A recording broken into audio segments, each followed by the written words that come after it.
Hai semua, balik lagi sama gue Kintania. Jadi baik banget dari kalian udah tahu lewat story gue kalau gue lagi ada di Turki. Dan banyak banget pertanyaan-pertanyaan dan pesan-pesan yang kalian kirimin buat gue. Udah ya, anyway, gue bakal di Turki sampai PPKM selesai, hopefully segera berakhir. So, kita semua bisa beraktivitas kembali dengan normal. Dan selain itu gue juga bakal menjawabkan pertanyaan-pertanyaan yang udah kalian tanyain atau yang penasaran juga gimana caranya gue bisa kesini. Yang pertama itu, emang boleh ya orang Indonesia ke Turki? Jawabannya of course boleh, tapi kalian harus memenuhi persyaratan-persyaratan yang ada. Dan bagaimana caranya gue apply dan di mana? Caranya gue apply ini gampang banget, karena ke Turki itu buat orang Indonesia tuh bisa pakai e-visa. Jadi gue cuma masuk ke website evisa.gov.tr.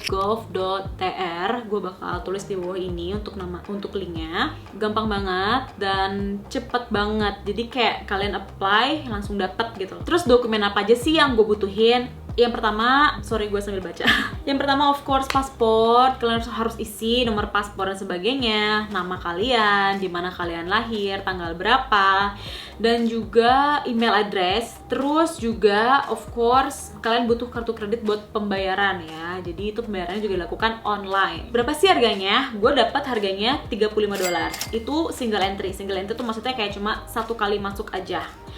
Dan bagusnya dari e-visa Turki ini adalah selain cepat, e-visa Turki ini tuh valid sampai 150 hari atau 6 bulan. Tapi masa berlakunya setelah kalian datang ke Turki 30 hari, oke, atau 1 bulan. Berapa lama sih prosesnya buat dapet visanya? Itu cepet banget.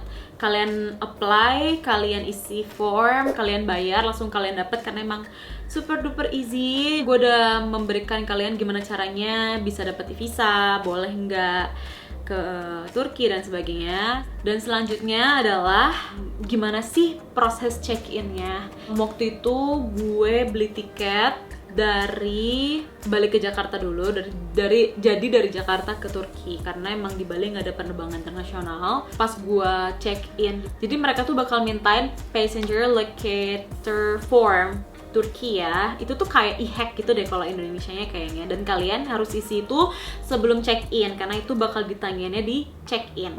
Terus berapa sih harga tiket yang gue beli? Jadi untuk pulang pergi dari Jakarta ke Istanbul tuh sekitar $500 atau mungkin sekitar 7 juta 8 juta pulang pergi. Jadi satu kali jalan 4 juta, not bad lah ya. Pertanyaan apa sih yang biasanya ditanyain di imigrasi?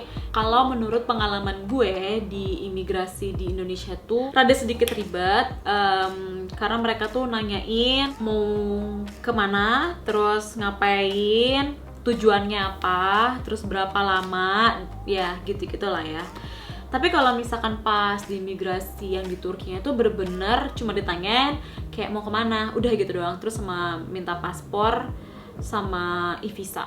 Terus oh ya, apakah gue butuh PCR dan karantina? Kalau misalkan buat ke Turki untuk orang Indonesia, yes of course kalian butuh PCR test maksimal 72 jam resultnya, yang of course harus negatif ya. Dan untuk karantina di Turki nggak ada karantina. Lanjut, transportasi apa yang gue pakai dari airport di Turki sampai di tempat penginapan gue sekarang. Jadi tadi tuh gue naik local bis, dimana kalian bisa temuin di ground level. Untuk harganya buat bis ini tuh sekitar 35 lira gitu.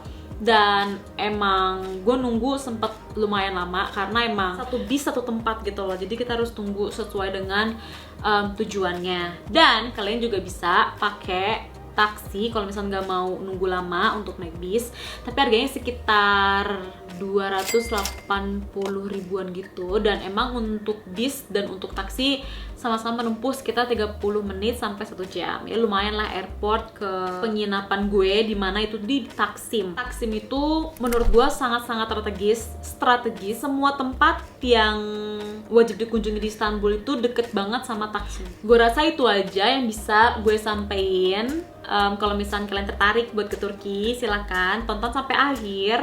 Jadi thank you so much for watching. See you in the next vlog. Bye.